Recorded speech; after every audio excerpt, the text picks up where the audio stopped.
welcome to you all. I'm Mark Raymond. I'm the social host for this program.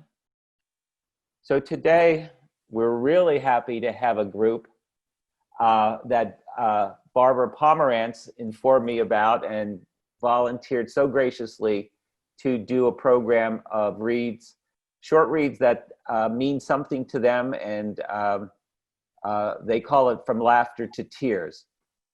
So I'm going to turn this over to Barbara. And Barbara, please say anything about yourself and the group.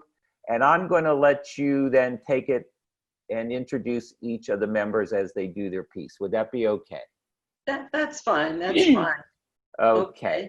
Hi, everybody. As Mark said, my name is Barbara Pomerantz, and our program started in a class this past summer it was called Staged Readings, and it was part of Temple University's OLLI.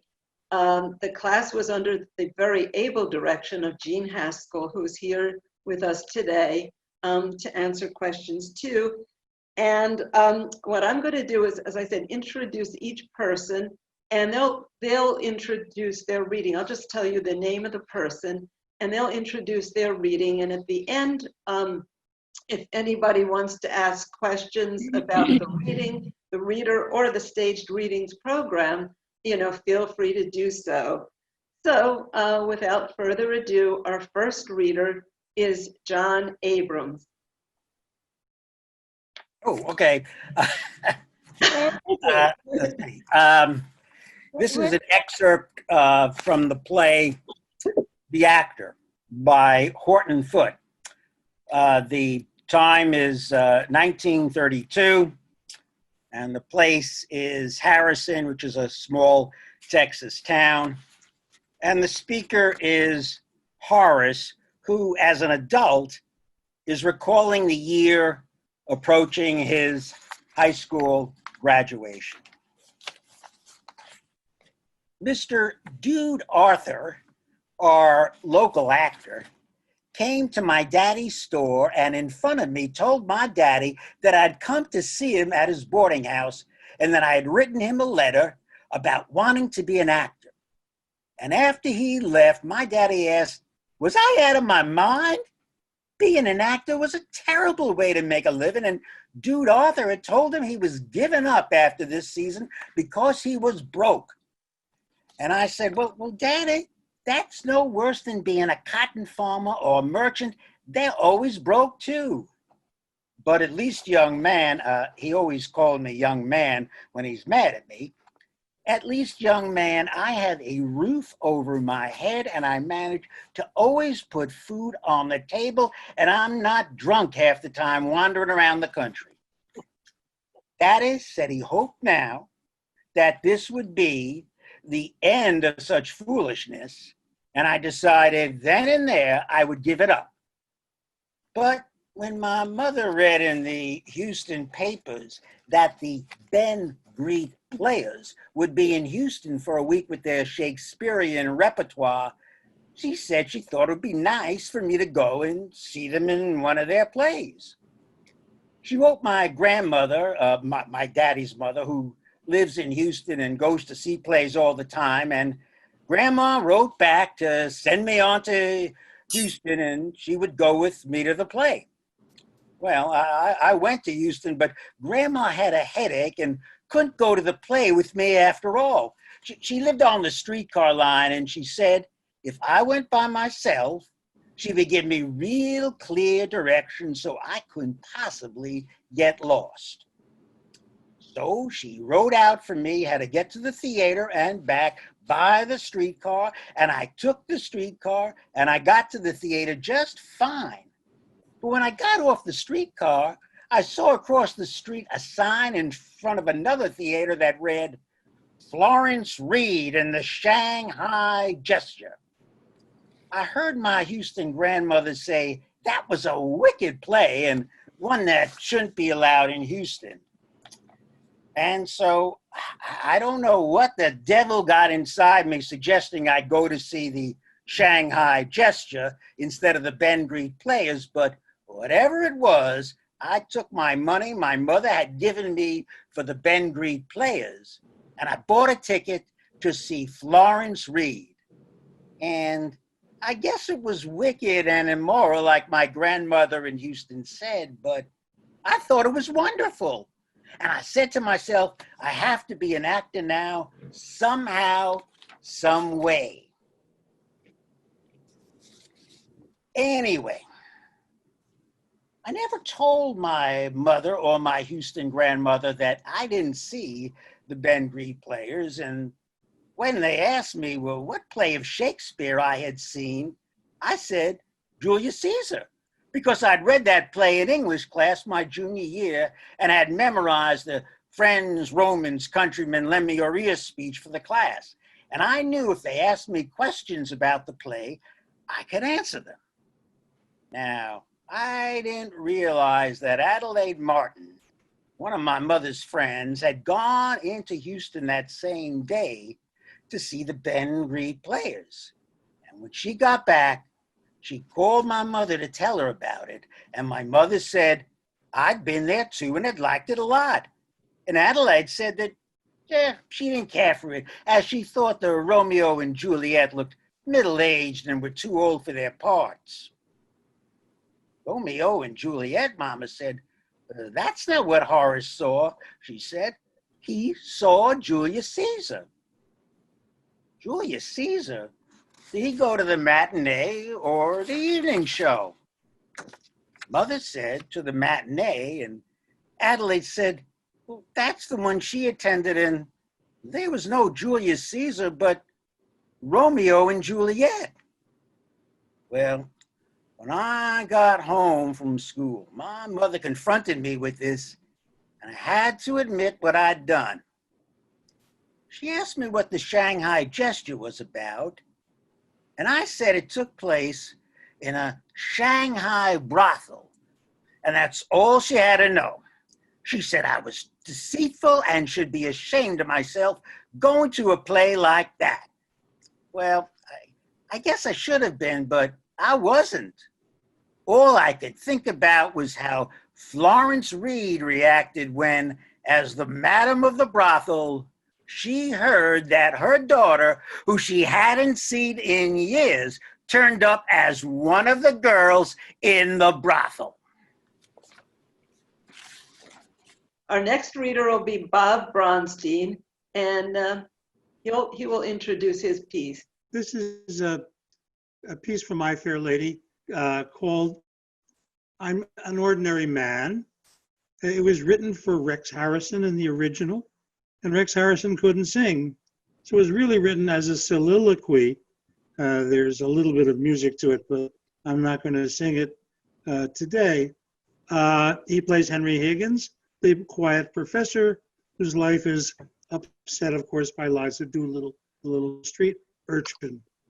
And he's with his friend Pickering, and he says, well, after all, Pickering, I'm an ordinary man who desires nothing more than an ordinary chance to live exactly as he likes and do precisely what he wants. An average man am I, of no eccentric whim, who likes to live his life free of strife and do whatever he thinks is best for him. Well, just an ordinary man. But let a woman in your life, and your serenity is through. She'll redecorate your home from the cellar to the dome, and then go on the enthralling fun of overhauling you. Let a woman in your life, and you're up against a wall. Make a plan, and you will find that she has something else in mind. And so rather than do either, you do something else at all that neither likes at all. You want to talk of Keats and Milton. She only wants to talk of love. You go to see a play or a ballet and spend it searching for her glove. Let a woman in your life, and you invite eternal strife. Let them buy their wedding bands for those anxious little hands. I'd equally be as willing for a dentist to be drilling than to ever let a woman in my life. I'm a very gentle man, an even-tempered good nature who you never hear complain, who has the milk of human kindness by the quart in every vein. A patient man of mine, down to my fingertips, the sort who never could, ever would let an insulting remark escape his lips. A very gentle man. But let a woman in your life, and Patience hasn't got a chance. She will beg for your advice, your reply will be concise, and she will listen very nicely, and then go out and do precisely what she wants. You're a man of grace and polish who never spoke above a hush. All at once you're using language that would make a sailor blush. Let a woman in your life, and you're plunging in a knife. Let the others of my sex tie the knot around their necks. I prefer a new edition of the Spanish Inquisition than to ever let a woman in my life. I'm a quiet living man who prefers to spend the evening in the silence of his room, who likes an atmosphere as restful as an undiscovered tomb. A pensive man am I, of philosophic joys, who likes to meditate, contemplate, far from humanity's mad, inhuman noise. A quiet living man. But let a woman in your life, and your sabbatical is through. In a line that never ends comes an army of her friends, come to jabber and to chatter, and tell her what's the matter with you. She'll have a booming, boisterous family who'll descend on you en masse. She'll have a large Wagnerian mother with a voice that shatters glass. Let a woman in your life? Let a woman in your life? Let a woman in your life? I shall never let a woman in my life. Our next reader is Maureen Reaney, she goes by, Beam, and she's got an original selection for you. Take it away, Reaney. I wrote this, I don't know, a month or so into the pandemic. I was getting very frustrated. So here it goes. The novel coronavirus has such a classy name, but a truly vicious temperament. First, it appeared to attack with lethal intent the elderly. Particularly vulnerable are people over 60 years of age with underlying conditions. My brother, age 61, differed with the experts who called him elderly. When I demurred my belonging to the same group, he said, "You're 72. Of course you are elderly." Just what I need in a pandemic, a smart-ass little brother. Then there's my underlying condition that has come up frequently in the last few years. Insurance companies are definitely prejudiced against me. Obamacare eliminated some of that, but now a virus. I'm sorry I smoked. Please, virus, show some pity. Almost worse, the symptoms of COVID-19, by the way, not the 19th version of COVID, are what I wake up with every morning. Cough, plus shortness of breath, plus fever. My normal is the first two symptoms, so I need to take my temperature to determine if I'm going to die within the next 2 weeks, or if I have the indeterminate number of days to which I am accustomed. Simple. Go buy a fever thermometer. Any kind will do. And if I don't have a fever, it's simply snafu. Alas, there are no thermometers to be purchased. I think the toilet paper hoarders found out that thermometers are essential, and they bought as many as they could carry, not knowing that you can have just one and change the batteries when needed. Mentioning toilet paper hoarders, I could not understand where people were storing packs and rolls of toilet paper in a city home. Were they using them for footstools and end tables? I learned the secret one day whilst walking my dog. We passed an open garage door, looked in, and saw a car with an open trunk. Can you imagine my amazement at seeing a trunk full of toilet paper? I digressed. Back to the thermometers. Do you know that CVS gets deliveries at 7 a.m. on Mondays and Thursdays? If you join the line waiting for the store to open, you might get inside early enough to get toilet paper, tissues, or a thermometer. During one of my regular lurking among the anxious shoppers, I had an epiphany. Not a thermometer. I could use a meat thermometer very carefully to determine my COVID-19 probability. Thus, I learned every morning that it was doubtful that I was infected. But I did worry that I might cough and impale my tongue upon the very sharp and pointy thermometer. Remember your mother's admonition about torn, or worse, no undies?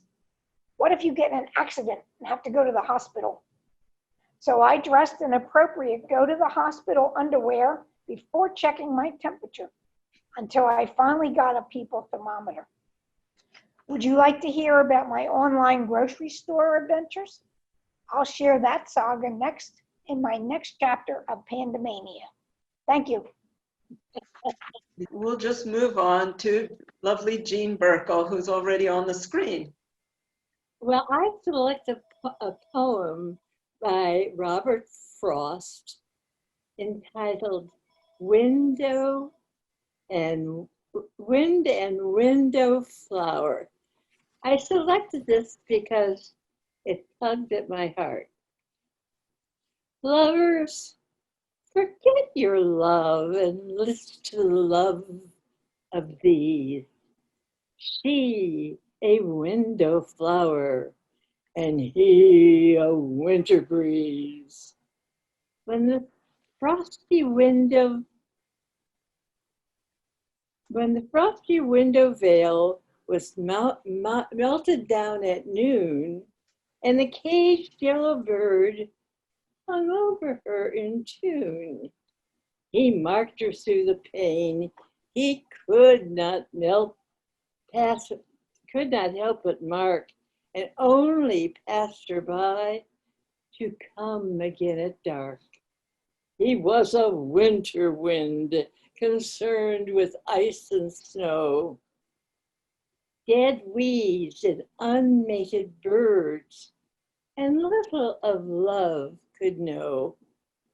But he sighed upon the sill, he gave the thatch to shake, as witness all within, who lay at night awake. Perhaps he half prevailed to win her for the flight from the firelit looking glass and warm stove window light.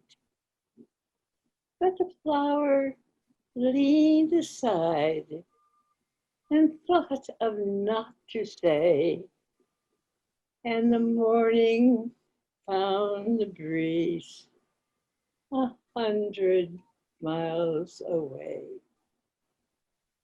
Thank you. I'm scheduled to go next. I sort of did it alphabetically. That's how it ended up this way. And I just wanted to introduce myself a little bit to you. People ask me about me, and I say two things. First, I'm trying to figure out what I want to be when I grow up. And second, I'm an artist in search of a medium, because I've tried clowning and photography and photojournalism and lyric writing and parodies and improv with Jean, and most recently staged readings. And my selection is called Just Checking In by Alice Muschani. Why I chose it, now I don't have a graphic, but I've got a picture. I don't know if you can see it, if it comes in, my grandchildren. If anybody wants to know my favorite topic of conversation, that's it. This picture was taken about 4 years ago when Miles, my youngest one, I have Maya and Miles, and he was about a year older than the little boy in the story, in the essay that I'm going to read. And I keep worrying they're growing older, and I want to be able to keep communicating with them. And so that is why I chose this piece, Just Checking In. When our little 3-year-old grandson began calling our house, my husband and I thought it adorable. In no time, he'd memorized both our cell phone and our work numbers. If we didn't answer one, he'd dial the other. Before long, our phones rang nonstop, but we considered the calls special. "Clayton James here," he'd giggle. "Well, hello, Clayton James. What are you up to?" It was hard to be aggravated by that little spunky laugh of his. "I'm just checking in." One morning, he called my office 3 times before noon. "Honey, Grandma can't talk to you now. She has to get back to work. Put Mommy on the phone." "I'm not done yet, Grandma." "Let me talk to Mommy."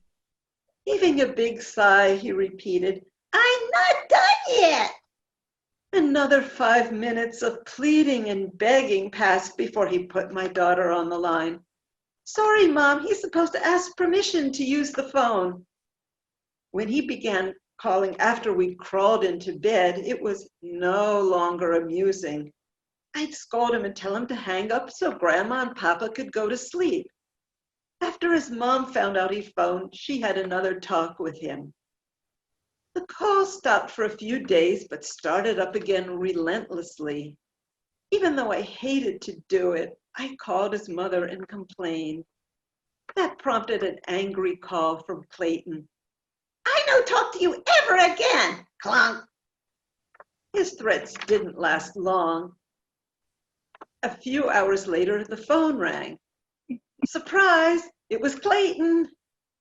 "Does your mommy know you're using the phone?" I asked. In a hushed voice, he whispered, "No, I be in the closet."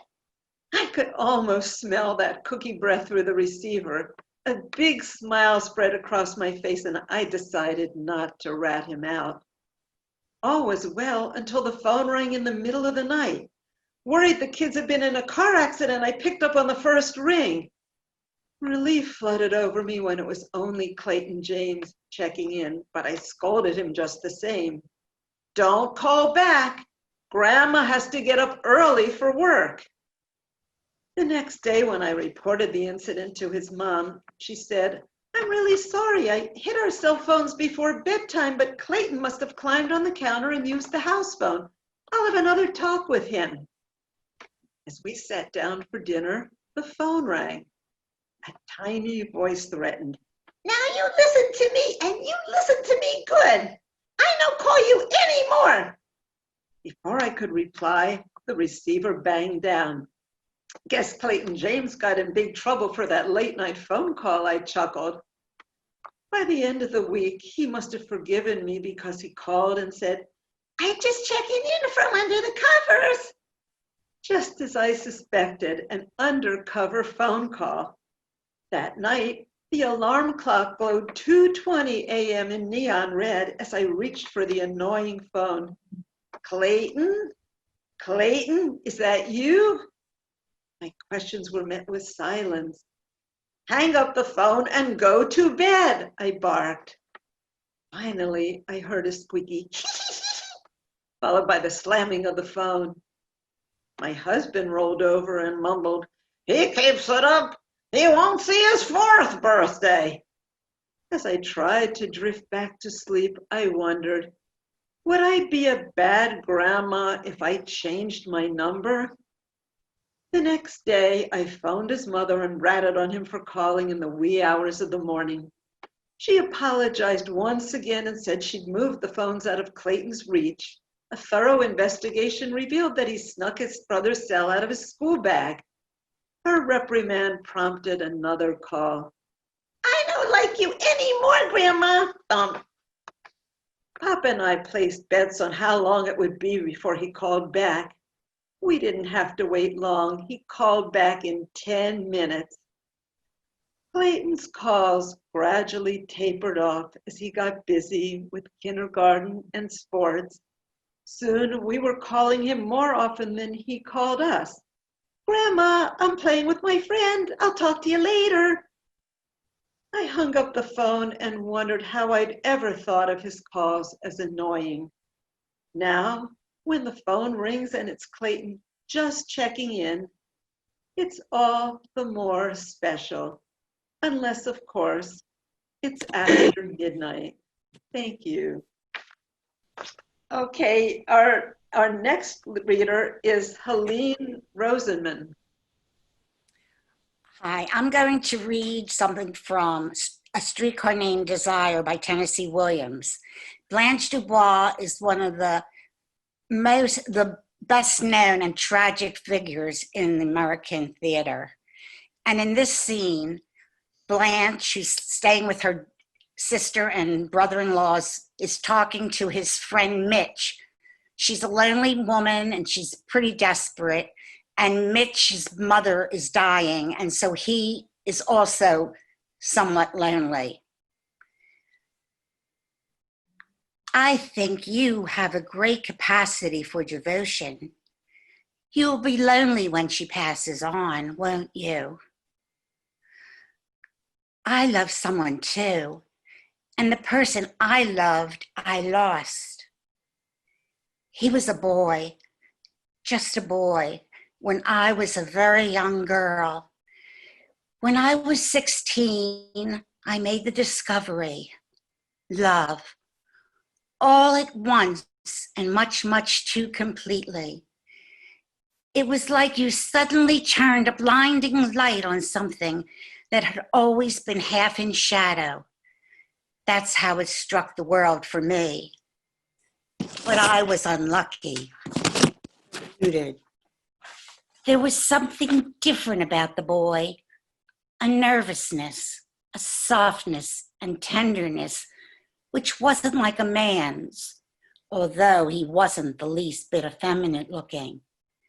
Still, that thing was there. He came to me for help. I didn't know that. I didn't find out anything till after our marriage, when we'd run away and come back. And all I knew was I'd failed him in some mysterious way and wasn't able to give the help he needed, but couldn't speak of. He was in the quicksands and clutching at me, but I wasn't holding him out. I was slipping in with him. I didn't know that. I didn't know anything except I loved him unendurably, but without being able to help him or help myself. Then I found out, in the worst of all possible ways, by coming suddenly into a room that I thought was empty, which wasn't empty, but had two people in it. The boy I had married and an older man who had been his friend for years. Afterwards, we pretended that nothing had been discovered.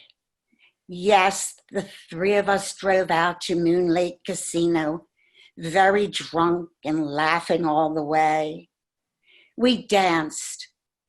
Suddenly, in the middle of the dance, the boy I had married broke away from me and ran out of the casino. A few moments later, a shot. I ran out. All did.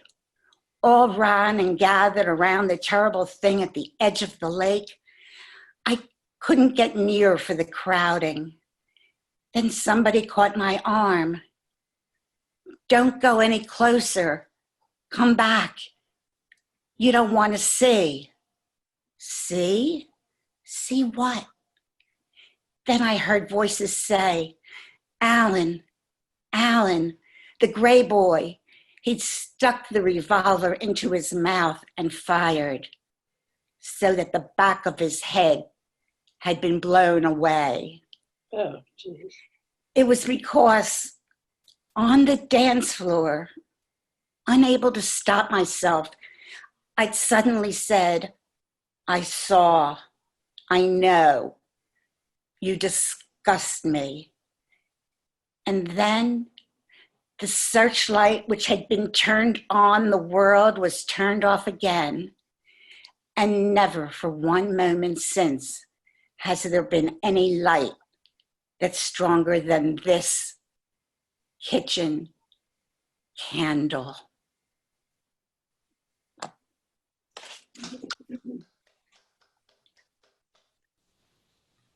Has Julia come in? I'm still looking for her, but if not, we'll move to our last reader, who is Robin Siegel. And she's going to be doing something different than what she did in our class this year. So I'm looking forward to hearing this one for the first time. All right, Robin. Hi. This monologue is from the play Defying Gravity by Jane Anderson. The speaker is Elizabeth. She's 30 years old, and she's recalling the events of 25 years before, when her mother, who was an astronaut, died in an ill-fated space shot. I remember a reporter asked me what I thought of my mother going into space. I didn't want to answer, so I hid my face behind my grandmother's purse. My brother laughed at me, so I hit him on the arm. My grandmother gave us lifesavers to quiet us down. I told her I wanted a cherry, so she peeled the paper down until she found one for me. I put it in my pocket for later. Then my mother joined us, and she let me hold her hand while she talked to the reporters. I played with her wedding ring, and I was very proud that I was one of the few people who was allowed to touch her hand. She showed the reporters some of the things she was bringing up into space. She had a journal, and in the journal was a bookmark that I made for her. I had drawn a rocket and stars and Saturn with the rings, and I ironed it between two pieces of wax paper to protect it from the gamma rays. Then she showed the reporters something her class had given her. I was jealous, and I wanted to give her something else. So I took out the lifesaver. It was fuzzy from the lining of my pocket. While my mother and the reporters talked, I tried to make the lifesaver presentable. I told myself that I had to pick all the lint off the lifesaver, or my mother wouldn't come back. Finally, my mother crouched down next to me. She was wearing her blue spacesuit. I touched the patches on her shoulders. She looked so beautiful.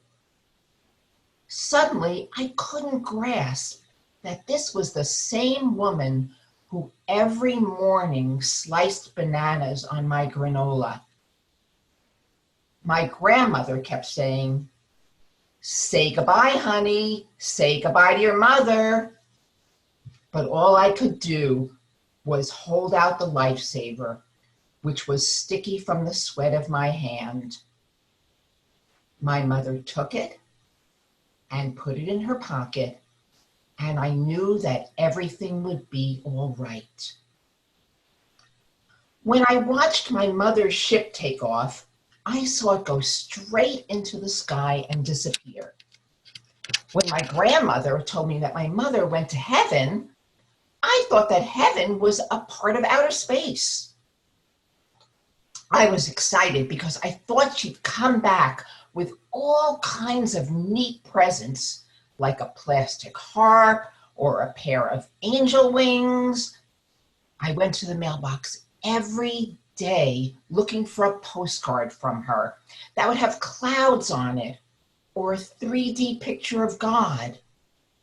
I waited for her to call long distance.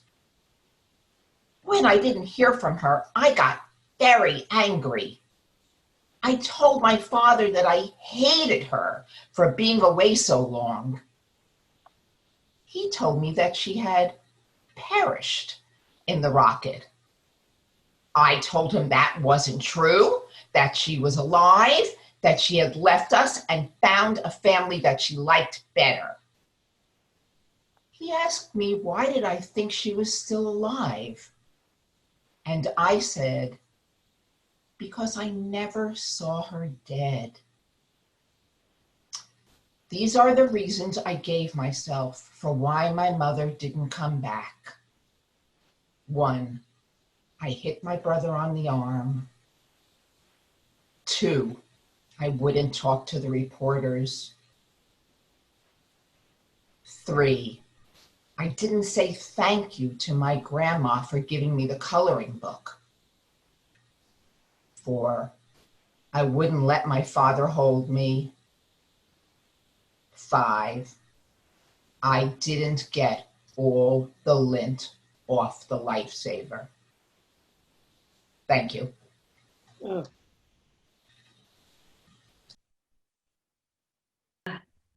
Once again, has Julia shown up or no? If not, I guess we can open up to any questions. I had Barbara, one- I think Jean has a piece that she'd like to read. I don't know if she told you. Wow.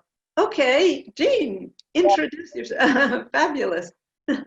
All, I want to say congratulations to everybody. I was really very moved by the reading, and as you know, I've read them 100 times. But I think what happens is, over time, they become more a part of you, and they come from a deeper place inside you. And so maybe they're much more meaningful and convey more meaning. I don't know if you agree with me, but these readings were really wonderful. And so congratulations. And Barbara, I thank you for pulling this all together. I'm so happy to be audience. It's wonderful that I didn't have to worry about everything. But anyway, I thought it would be fun to read something that I just discovered. I am rediscovering Emily Dickinson because she's part of a play that Igorpo is doing this fall. And so I'm rediscovering her poetry. And this one is always a favorite. It's called I'm Nobody. Who are you? You probably know. I'm nobody. Who are you? Are you nobody too? Then there's a pair of them. Don't care. They advertise, you know. How do you to be somebody? How public like a star? To tell one's name the lifelong truth to an admiring spot. Thank you for listening. I just remember as a teenager loving that poem. So congratulations, everybody. I want to thank you very much for doing this. It was quite an emotional afternoon, both with joy and the sorrow of the readings, but they were all done wonderfully and very, very touching. Right. I want to thank you all. Yes, it was just wonderful. Yeah, right. Is there anything else anybody wants to say or add? I'd like to know how you all picked the selections that you did. How did you find them? And what were you looking for in order to do this when you were on your search for something to read? Well, I can tell you how I picked mine, which was that 25 years ago when my daughter was 15, I heard her do this monologue, and it stayed with me all these years. And so when last year I was looking for a monologue for Jean's class, I came across it and wanted to see what it would be like as a 60-something-year-old person doing that monologue as opposed to a 15-year-old doing it. Anybody else want to say? As I said, in our class, we tried different things. Because when we started, we were pretty much locked in, and I just looked at my bookshelf to see what kinds of things were there. And I did a few other things, playing around, but this was the fourth thing I tried, and coincidentally, they were doing a program for the Memory Cafe at Penn, and they decided that that was something that was good for that, so I figured I would just stay with my reading then. I've always loved Broadway, and so I tried a couple things, getting the lyrics from the internet. But I tried Howard Hill from 76 Trombones, and tried a part I'd played as a kid, the manager in Damn Yankees. But when I asked my classmates which one was the best, this was the one they said liked the most.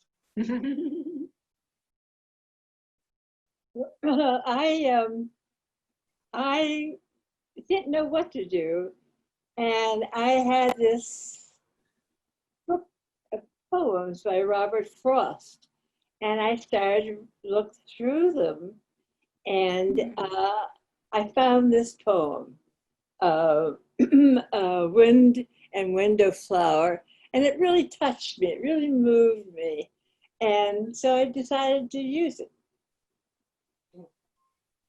I tried a few different readings, and I always loved Blanche Dubois, and they happened to be doing it on television from London, I guess a Zoom kind of a thing, but I was able to watch it on my television. And I remembered that I had the play, and so I decided I'm going to try the monologue, Blanche's monologue. And then I said, well, this is what I really like, and I'm going to do it. Oh, yeah. Well, okay. John? Yeah, I know. I mean, I love the plays of Horton Foote, and I was just going through them, and I found this monologue written there about the adult. Actually, he does become an actor, but and it was and actually the play itself is all about the young man who's growing up and wants to become an actor, and by the end, the father is the end of the play. The father agrees and actually supports him in his decision to pursue an acting career. So, yeah, that was it. Well, also, it was a lot of fun meeting new people, listening to what they had to say, what they had to recite. It was just fun, and I found it very, very, very good. It was good. Well, I want to thank you all. It was such a wonderful, wonderful afternoon to spend some time and hear all of the different reads and the ones that touched you. And I would like to echo Jean's remarks about how she felt you read. It wasn't like being on Zoom. It was like being in person with everybody. So thank you all so very much from Penn's Village. We appreciate it. Thank you. Thank you. Thank Take you. care, everybody. Thanks again. Excellent, excellent. Yeah. Thanks so much. Thumbs up. Thanks so much to you. Okay, great. Thumbs up, everybody. That was wonderful. I love the way that, most of you had real personal connection and reason, and you revealed something about yourselves in your selection, which added to the power of the poem and listening to it. Congratulations, or thinking of it. everybody. Yes, congratulations. Thank you all so much. Okay. Ciao. Bye-bye. Bye-bye.